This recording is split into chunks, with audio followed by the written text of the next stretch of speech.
11 సీట్లతో బుద్ధి చెప్పిన తర్వాత కూడా బుద్ధి మారకుండా ఏ విధంగా వీళ్ళు అడ్డపడుతున్నారో రైట్ టైంలో I will place before you with documentary evidence. అది ప్రజాద్రోహం. నేను ఆస్తులు తాకట్టు పెట్టడంలా, మద్యం ఆదాయాన్ని తాకట్టు పెట్టడంలా, కానీ ఒక క్రెడిబిలిటీతో ఎక్కడ కూడా సమిక్షేమం ఆగకూడదు. అభివృద్ధి ఆగితే ఆదాయం తగ్గిపోతుంది. రెండు బ్యాలెన్స్ చేయడానికి సమాంతరంగా తీసుకుపోతున్నా. దాని మీద ఎన్ని ఆటలాడాలన్నీ ఆడుతున్నారు. రైట్ టైంలో మీకు చెప్తున్నా. ఈరోజు అందుకనే జీతాలే కాకుండా పెన్షన్లు కూడా రైట్ టైంలో ఇస్తూ అందరినీ ఎక్కడికక్కడ చెప్పిన హామీలు ఎవరికి ఏ ఇబ్బంది లేకుండా చేస్తున్నాం. ఈవెన్ ఇన్ఫ్లేషన్ కూడా మనది లోయెస్ట్. మీరు ఆ విషయం కూడా గుర్తుపెట్టుకోవాలి. Thank you. ఆర్థిక పరిస్థితిని చిన్నాభిన్నం చేశారు, విధ్వంసం చేశారు. అభివృద్ధి అనేది ఎక్కడ కనపడే పరిస్థితి లేదు. కడాన ఏ పరిస్థితికి వచ్చామంటే విశ్వసనీయత పోయిన తర్వాత ప్రొహిబిషన్ గురించి మాట్లాడిన పెద్దలు ఎక్సైజ్ తాకట్టు పెట్టి మద్యం ఆదాయాన్ని తాకట్టు పెట్టి 25 ఏళ్లకు డబ్బులు తీసుకొచ్చే పరిస్థితికి వచ్చారు. ఇంకొక పక్క ఎంఆర్ఓ ఆఫీసుల్ని, హాస్పిటల్స్ని తాకట్టు పెట్టి అప్పులు చేసే పరిస్థితికి వచ్చారు. నెలవారీగా జీతాలు ఇవ్వాల, పెన్షన్లు ఇవ్వాల, రిటైర్డ్ పీపుల్కి ఎవరికి జీతాలు రాని పరిస్థితి, ఎప్పుడు వస్తుందో ఎప్పుడు రాదో టెన్షన్లో బతికిన పరిస్థితి. చెప్పిన హామీలు నిలబెట్టుకోవడానికి ఇబ్బందులు చాలా ఉన్నాయి. ఇబ్బందులుంటే ఇబ్బందులను అధిగమించడానికి ప్రయత్నం చేస్తూ ఉంటే రాక్షసుల మారిగా రాష్ట్రాన్ని అతలాకుతలం చేయాలని, ఎక్కడికక్కడ లా అండ్ ఆర్డర్ సమస్యలు క్రియేట్ చేయాలని, ప్రజలకు ఇబ్బందులు కలిగించాలని అనేకమైనటువంటి, నేను ఎప్పుడూ నా రాజకీయ జీవితంలో చూడనటువంటి విన్యాసాలు,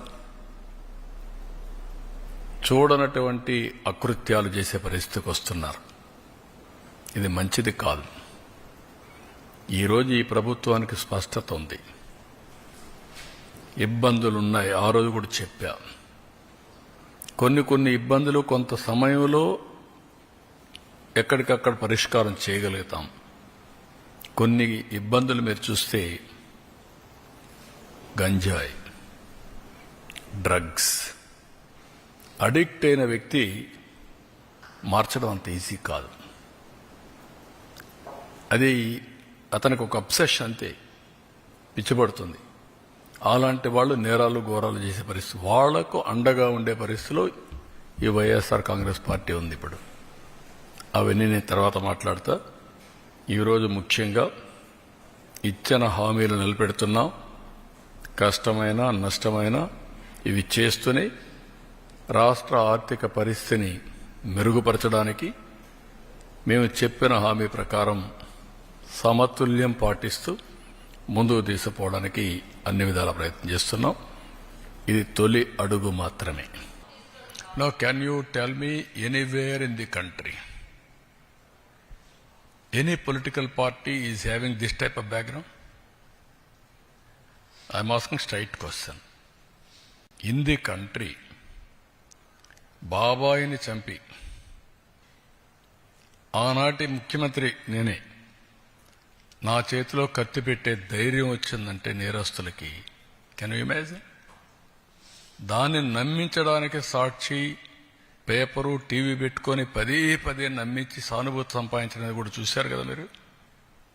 are they fit in politics? ఏంటి మన తెనాలి? ఎవరు వాడు? Rowdy sheeter. ఎవరు వాడు? గంజాయి బ్యాచ్. వెళ్తావా? మీరు వెళ్తారా? ఎన్ని గుండెలుండాలి మీకు? ప్రజలు మీకు సపోర్ట్ చేయాలన్నా. ఇంకొక పక్క నిన్న పొగాకు. ఏంటి నీ పని? పొగాకుకు నేను చెప్పాను, ఎవరిచ్చారండి? 12,000 రూపాయలు క్వింటాలకిచ్చి కొనిస్తున్నాం. మా దగ్గర ఎక్స్పర్టైజ్ లేదు, గోడౌన్స్ కూడా లేవు. రైతులు ఇబ్బందుల్లో ఉన్నారు. ఎంతైనా పర్వాలేదు, నష్టం వచ్చినా పర్వాలేదు, కొనాలని కొంటున్నాం. కొంటే మీ బాధ్యత ఏంటి? ఎప్పుడన్నా చేశారా మీరు? బాధ్యత లేకుండా పోయి ఒక 15,000 మందిని వేసకపోయి ఇక్కడ ఏం చేశారు? అమరావతి, దేవతల రాజధాని అమరావతి, ప్రజా రాజధాని అమరావతి, వేశ్యల నగరం. ఇది ఎంత కొవ్వెక్కుందండి మీకు?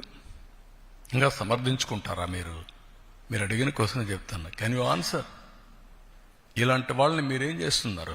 మీడియా, మీ ఇంట్లో ఆడబిడ్డలు లేరా? మీకు తల్లి లేదా? కూతుర్లు లేరా? మీ భార్యలు లేరా? What are you talking? మనకు బ్లడ్ బాయిలింగ్ కాలేదా? ఇలాంటి వాళ్ళు నిన్న దాన్ని డైవర్ట్ చేయడానికి పోయి గొడవ చేస్తారా మీరు? ఈ ఇష్యూని డైవర్ట్ చేయాలా? దీనికి ఏం చేయాలి? ఒక చిన్న గీత ఉంటే ఇంకొక పెద్ద గీత గీయాలి. అంటే పోయి 15,000 మందిని పెట్టుకొని రౌడీజం చేస్తారా? అంటే మీ ఉద్దేశం ఏంటి? నేరస్తులు రాజకీయ ముసుగులో చేస్తున్నారు కాబట్టి మాట్లాడితే రాజకీయ నాయకులపైన యాక్షన్ ఎవరి మీద తీసుకోవాలి? రాష్ట్రానికి లా అండ్ ఆర్డర్ ఎవరు క్రియేట్ చేసినా బీ కేర్ఫుల్. హెచ్చరిస్తున్నా, నేనెప్పుడు భయపడలా. తీవ్రవాదులపైన పోరాడినప్పుడు కానీ, ముఠా నాయకులపైన పోరాడినప్పుడు కానీ, కమ్యూనల్ వైలెన్స్ని అణిచివేసినప్పుడు కానీ ఒకటే ధ్యేయం, public safety. Public safety, no compromise.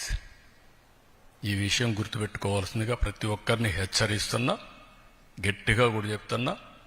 ఎన్నోసార్లు చెప్పా, చేసి చూపిస్తా. లాజిక్ లేని వాళ్ళు,